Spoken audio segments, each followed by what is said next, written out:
আসসালামু আলাইকুম। হাই দর্শক, আলামিনের মতো কেউ রিস্ক নিয়ে ভিডিও বানায়েন না।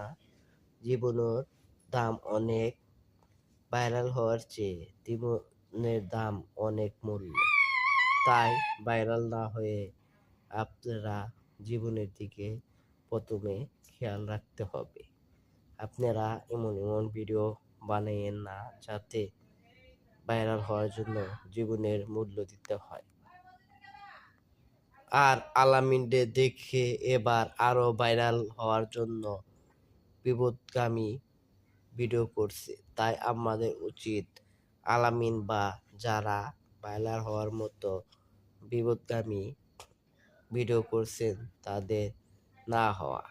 আগে জীবন তারপরে ভাইরাল হওয়া। তাই রিস্কে যে আপনারা ভিডিও করবেন না আলামিনের মতো। আলামিন এখন তিনি ঢাকা বার্ন ইউনিট হাসপাতালে চিকিৎসা নিচ্ছেন। তার 40% শরীর পুড়ে গেছে এবং তার জীবন শেষ হয়ে যেতে পারত। তাই আমরা ভাইরাল হওয়ার জন্য কঠিন বা জীবনের রিস্ক নিয়ে বিপথগামী ভিডিও করব না।